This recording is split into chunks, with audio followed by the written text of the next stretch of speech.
changing management accounting costing systems. With regards to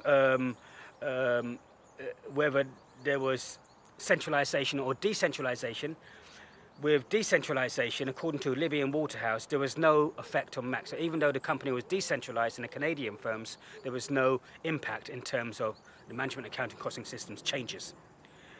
Whereas in Williams and Seaman, with the single port organizations, they saw that with decentralization, they saw a strong impact on MAC, okay, which is a direct comparison and difference between Libby and Waterhouse and Williams and Seaman.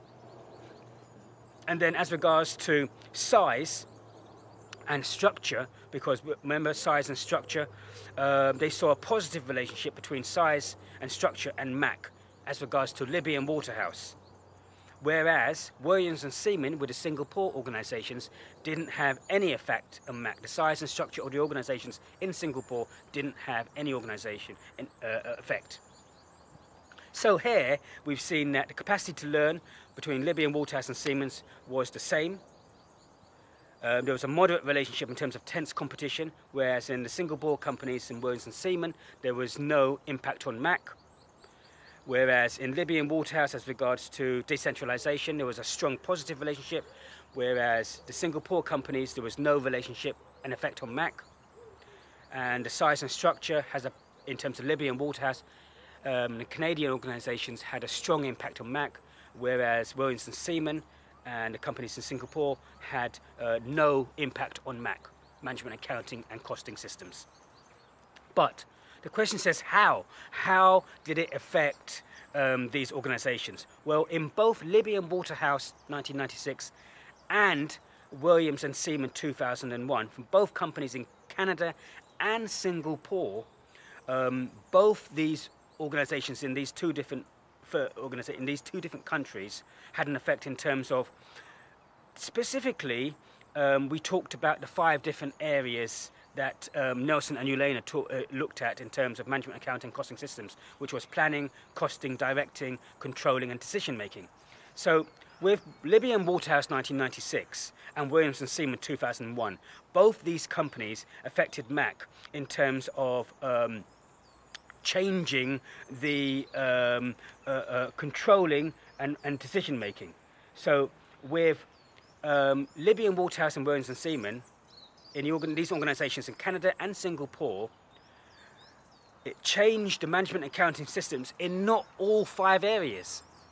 It changed the management accounting systems in terms of how the company was controlled and in terms of providing financial information for decision making. So here they're looking at decision making in terms of what the company should do and where the company should go and how it's reacting to the external environment. And hence the reason why in these organizational firms, which was similar for both of them, they said that the management accounting costing systems affected it in terms of controlling and decision making. So both Libby and Waterhouse and Williams and Seaman were the same. Now, if we look at another researcher, according to Solomon and Richard 2005, looked at 92 Malaysian organizational manufacturing firms. And the 92 Malaysian organizational firms, again, when you compare it to Libby and Waterhouse and Williams and Seaman, we see that there is a significant difference in terms of how their organizational environment, the 4 areas, affected MAC. And they affected MAC how? In terms of looking at planning and control.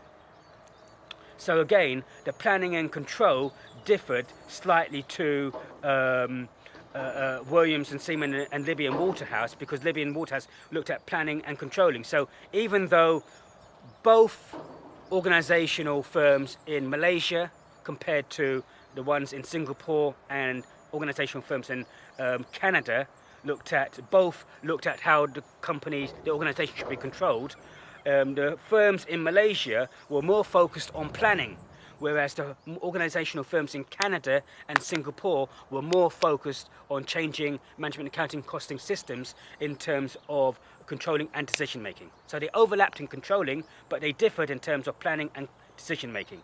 And they didn't really, neither of these organizations in Canada or Singapore or even in Malaysia seem to affect their organizational and management accounting costing systems in terms of costings and directing. It mainly focused on planning, controlling, and decision making, which seems to make sense in these areas.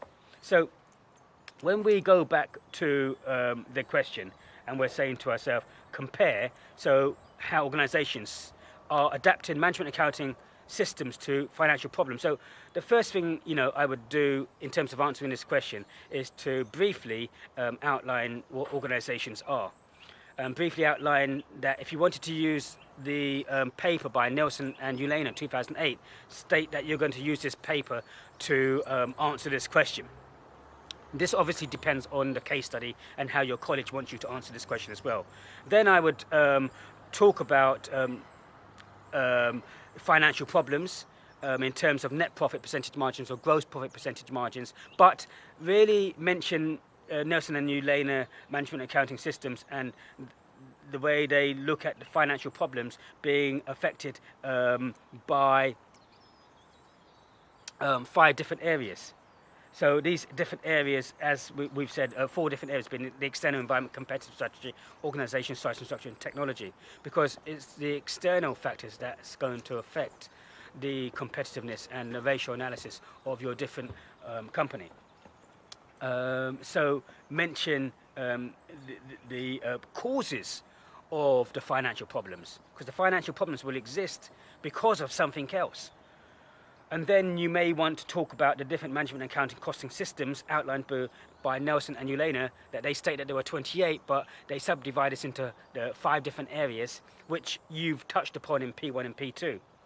And then you want to go into the research, I would suggest, in terms of the management and accounting costing systems by Libby and Waterhouse and Williams and Seaman, making a comparison.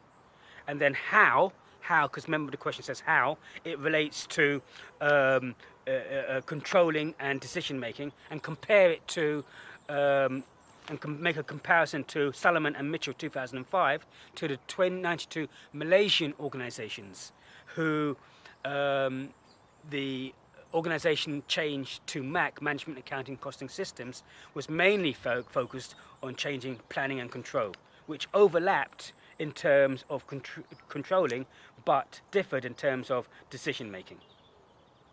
And then finally in the question, you may want to link this to your case study.